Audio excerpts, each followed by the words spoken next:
Today's tech news moves fast, but understanding it shouldn't be hard. That's why Snarful Solutions Group brings you Connecting the Dots, where we break down what's happening in tech and why it matters to you. Now, let's dive in with your hosts. Imagine you're holding the blueprint to the future in one hand. A technology so powerful it could cure diseases in days or, completely rewrite national security. The question is, do you build it as fast as humanly possible to beat your rivals, or do you lock it in a vault until you understand exactly how it works? Yeah, that is really the defining tension of our era. I mean, we crave the speed of innovation, but we are increasingly terrified of the blind spots. Welcome to Connecting the Dots, the daily show from Snarful Solutions Group that breaks down tech news and its everyday impact. I'm Alex. And I'm Morgan. Today is Friday, May 22, 2026, and we are broadcasting to you live from a beautiful, sunny Sacramento, California. We've got an incredible lineup for you today, getting into the heart of how governments and billionaires are fighting over the speed of technology. It is a packed show. It really is. But first, let's get you caught up on what's happening outside your window and in your wallet. Right, so weather-wise, we are looking at a high of 92 degrees Fahrenheit here in Sacramento today. Gonna be a hot one.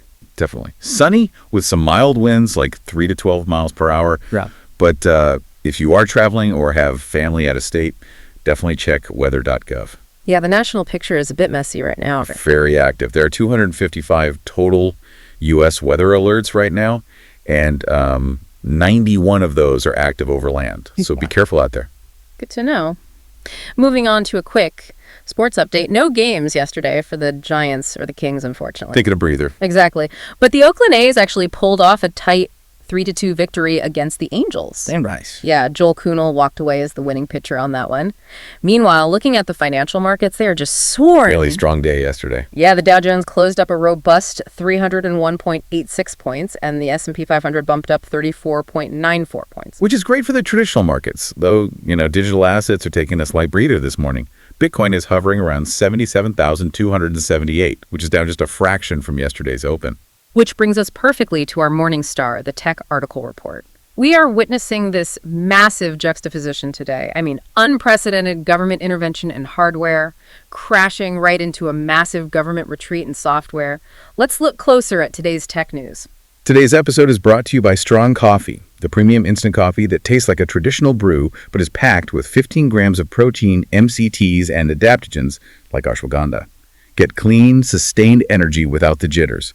Use promo code SNARFUL for 20% off at strongcoffeecompany.com. So our first story today is about a literal quantum leap. The U.S. Commerce Department, which is operating under the SHIA-PS Act, just unleashed a $2.013 billion funding package on the quantum computing industry. $2 billion. Right. This is just a staggering amount of capital flowing into a sector that, honestly, still feels like science fiction to a lot of people. It really does. And the market reaction to this was instantaneous. We are talking about 9 different quantum companies receiving this huge influx of cash to build out our domestic infrastructure. And IBM is the big winner here, right? Oh, absolutely. To understand the scale, IBM is taking the lion's share. They are receiving a flat $1 billion to establish a brand new quantum foundry. Wait, hold on. Let me stop you there, because a quantum foundry sounds like something out of a sci-fi movie. What does a billion-dollar quantum foundry actually do? Well, think about how we build normal computer chips today, right? We print microscopic circuits onto silicon wafers. A quantum foundry takes that manufacturing process to just an entirely different extreme. How so? These new wafers have to be engineered to operate near absolute zero. Which is colder than deep space. Exactly. And they have to do it without any microscopic impurities that could, disrupt the quantum states of the chips. So it's incredibly difficult manufacturing. That makes sense why it costs $1 billion. Yeah, and Wall Street loved it. IBM stock jumped 12% on Thursday, just on the news that the government is essentially subsidizing the creation of this ultra-specialized manufacturing base. And they aren't the only ones building these massive facilities either. Global Foundries is receiving $375 million for a secure domestic quantum foundry of their own. Right. Beyond the big foundries, the government is also handing out a slate of $100 million grants to solve very specific engineering bottlenecks. Yeah, the recipients of those $100 million grants are basically a who's who of the quantum space. Yeah. You've got atom computing, D-Wave, inflection, sequantum, quantinuum, and Rigetti. And the stock market just ate this up. Oh, totally. D-Wave shares surged 33%. Wow. And Rigetti soared 30%. That is wild. There is also a smaller but still highly significant $38 million grant going to a startup called Dirac. Yeah. And that's to develop something called silicon spin quantum computing technologies. Now, I have to ask, for the uninitiated, what exactly is silicon spin? Because it got its own carved-out grant. So silicon spin is a really fascinating approach. Instead of building massive, complex superconducting loops that require all these exotic materials, Right. Silicon spin basically means they are trapping single electrons in traditional silicon to act as the fundamental units of quantum data, the qubits. Oh, I see. It's a huge deal because if they can perfect that, we could potentially manufacture quantum chips using the exact same billion-dollar factories we already use for normal computer chips today. Wow. So it kind of bridges the gap between today's manufacturing and tomorrow's technology. Exactly. Before we get into the policy twist on this funding, we should probably clarify what a quantum computer actually is. Because, I think people hear the word quantum and their eyes just glaze over. Yeah, it sounds like magic. Right. The best way I've come to understand it is using a library analogy. Okay, let's hear it. So imagine classical computing, like your phone or your laptop, is trying to find a specific piece of information in a massive library. A classical computer has to read every single book in that library one by one until it finds the right answer. Which takes a really long time. Exactly. But a quantum computer doesn't read them one by one. It is basically like having the ability to read every single book in the entire library at the exact same time. Right. Because of how quantum mechanics work, it explores a massive landscape of possibilities simultaneously. Which perfectly explains why the Commerce Department is throwing $2 billion at this. I mean, They aren't doing this to make our smartphones faster, right? No, not at all. The government specifically highlighted things like national defense, advanced materials, and biopharmaceutical discovery. Right. The country that masters this technology first gains an almost insurmountable strategic advantage. I mean, they could theoretically break traditional military encryption in a matter of minutes. Or simulate complex chemical reactions to discover new drugs without spending years on physical trials. Exactly. But there is a massive catch in this funding announcement. Right, and this is where it gets controversial. Yeah, the government isn't just handing out free grant money. The Department of Commerce announced they are taking a minority, non-controlling equity stake in each of these 9 companies as a condition for the funds. Which is a monumental shift in how federal industrial policy operates. And I genuinely need to push back on this because it feels like a really wild precedent. It is definitely unusual. Usually, taxpayer money goes out as a grant to spur innovation, and the public benefit is just, having the technology exist within American borders. Now, the federal government actually owns a piece of private companies like D-Wave and Rigetti. Yeah, they do. What happens if these companies fail? Are taxpayers suddenly absorbing the loss on a bad venture capital investment? Like, does Washington acting like a Silicon Valley VC firm change the game entirely? It alters the dynamic fundamentally, and your concern about the downside is exactly what critics are whispering about right now. But the Commerce Department's stated logic revolves around taxpayer return on investment. Okay, how so? Well, historically, the government has funded early-stage research. Right. Like the early internet or GPS. Right, huge successes. Yeah, but private companies captured 100% of the resulting multi-trillion-dollar commercial upside from those inventions. So the government's argument here is that if private companies are going to use taxpayer dollars to build the foundational infrastructure of the next century, the taxpayer should literally share in that financial upside on the cap table. Moving on to our next story. And this is what is giving everyone in the tech sector absolute whiplash today. 5 minutes ago, we were talking about the government wanting to literally own a piece of the physical hardware of the future. Right. But with the artificial intelligence software that will eventually run on those massive computers, Washington is completely taking its hands off the steering wheel. The contrast could not be starker. President Trump abruptly shelved a landmark artificial intelligence executive order. Just completely scrapped it. Yeah, right before the scheduled signing ceremony. The cancellation was so sudden that some tech executives were literally in the air flying to Washington for the event when they got the news it was pulled. Wow. So what was this canceled executive order actually supposed to do? The core mechanism was a voluntary framework. It would have created a 14 to 90-day review window for frontier AI models. And frontier models are, what, the most advanced ones on the market? Exactly, the bleeding-edge models.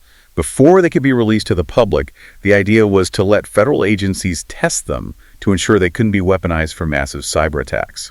And context is everything here, because this policy wasn't drafted in a vacuum. There has been this escalating panic over a new, currently unreleased AI model from Anthropic called Mythos. Right, Mythos is the big wild card right now. Because according to briefings, Mythos demonstrated the ability to autonomously discover severe cyber vulnerabilities. And we should explain how that actually works, because it's genuinely terrifying. Older AI models or, standard security software just scan code looking for known mistakes. Things human hackers had already done before. Right. But Mythos is different. It actually runs active simulations. It interacts with the operating system, pokes at the digital walls, and autonomously figures out entirely unseen ways to break in. Unseen ways? Yeah, by chaining together minor, seemingly harmless bugs into a massive breach. It essentially acts as a tireless, automated super hacker. Which is exactly why Vice President J.D. Vance brought this scenario up. He explicitly noted that the administration was worried a bad actor could use an AI like Mythos to target critical cybersecurity flaws. Right. He was emphasizing the need to protect citizens' data and privacy. Yet, despite those concerns from the vice president, President Trump pulled the plug on the order. Speaking to reporters, he said, "We're leading China, and I don't want to do anything that's going to get in the way of that lead." He actually described the executive order as a potential blocker. Yeah, and sources close to the administration were incredibly blunt about it, telling the press that Trump, quote, just hates regulation. It brings the whole philosophical war inside Silicon Valley right to the Resolute desk. I mean, you have the accelerationists who argue that the only way to ensure American safety is to build the most powerful AI first, beating China at all costs. All right, move fast and win. Exactly. To them, any regulation is a drag on our national velocity.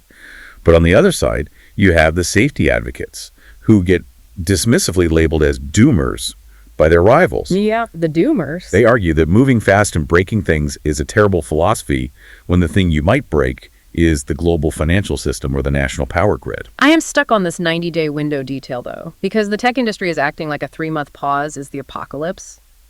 Is it really? I mean, pharmaceutical companies take years to clear the FDA before they can release a drug. That's true. So why is 90 days in AI such a deal breaker? Or is the industry just being dramatic about a standard consultation period? I mean, it sounds dramatic to the average person, but in the context of the AI arms race, 90 days is practically a geological era. Think about the iteration speed.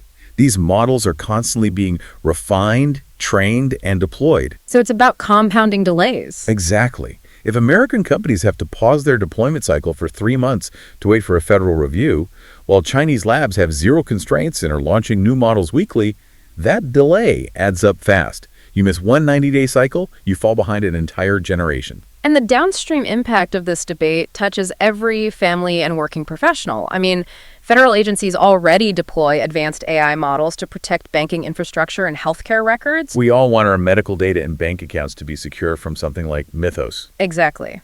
But on the flip side, heavy regulation could slow down the tech economy that is currently driving millions of jobs and, frankly, holding up a huge portion of American retirement portfolios. Right, and it's a tough balance. Let's explore this, because the backstage drama of how this order got killed tells you everything you need to know about how modern policy is actually made. Oh, the lobbying blitz was incredible. Yeah, this wasn't a spontaneous change of heart. Dive into how this actually went down, because reports indicate that David Sachs, Elon Musk, and Mark Zuckerberg all made direct, last-minute phone calls to the president to derail it.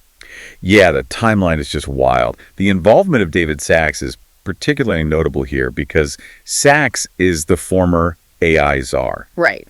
And according to multiple reports, he had been thoroughly briefed on this draft order by top White House officials. We're talking about Science Advisor Michael Kratsios, Staff Secretary Will Scharf, and National Cyber Director Sean Cairncross. Heavy hitters. Very heavy hitters. And after that comprehensive briefing, Sachs reportedly signaled to them that he could live with the draft. Think about that for a second. A landmark national security policy was vetted for weeks by the top cyber experts in the country, but then late Wednesday night, Sachs reverses course. Slowly flips. He starts raising alarms that a voluntary system would inevitably become a mandatory one under future administrations. So, Thursday morning, without telling his own staff or the high-ranking officials who had just briefed him, he secretly calls the president directly. And convinces him to pull the entire policy. It vaporized overnight because a VC changed his mind and had the president's personal cell phone number. It's amazing. And it wasn't just the timeline that had the industry talking, it was the actual bureaucracy of the drafted order, too. Industry insiders were deeply confused by the details. For instance, the Treasury Department was inexplicably given a lead role in setting up the channel to share these software flaws. Which is so weird. Why Treasury? I mean, if we are talking about cyber vulnerabilities, you would expect standard cyber agencies to handle that. Like CISA or NIST. Exactly. Giving it to the Treasury Department felt entirely out of left field to a lot of cybersecurity professionals. It really did. Yeah. But what adds a thick layer of irony to this whole saga is that the core mechanism of this canceled order testing models for safety is already happening. Wait, really? Yeah. Leading AI labs already voluntarily share their frontier models with the government's AI Safety Center, known as TASI. Wait, if they're already handing over the models voluntarily, what exactly were they lobbying against? The formalization of it. The fight wasn't about the concept of testing, it was about putting it in writing. The fear from Musk, Zuckerberg, and Sachs was the slippery slope. Meaning voluntary today becomes mandatory tomorrow. Exactly. Today, it is a 14 to 90-day window, and it's completely voluntary. But if you codify that into an executive order, tomorrow a new administration can strike the word voluntary, change 90 days to 180 days, and suddenly you require a government license just to release a piece of software. They wanted to kill the precedent before it could take root. Looking at this from an outsider's perspective, the whiplash for investors in the market has to be absolutely brutal. Markets hate uncertainty more than anything else. Oh, they despise it. You have a policy that winds its way through the national security apparatus 4 weeks. Invitations for the signing ceremony go out, and then a couple of tech CEOs bypass the entire formal process with a phone call, and the policy vanishes into thin air. I mean, how on earth do investors or enterprise businesses plan their roadmaps for the future of tech regulation when national policy is dictated by last-minute calls outside the formal process? It creates a highly volatile environment. And honestly, the tech industry itself is fractured on this issue. Wow. You have massive companies practically begging for clear, predictable federal guidelines so they know what the rules of the game are.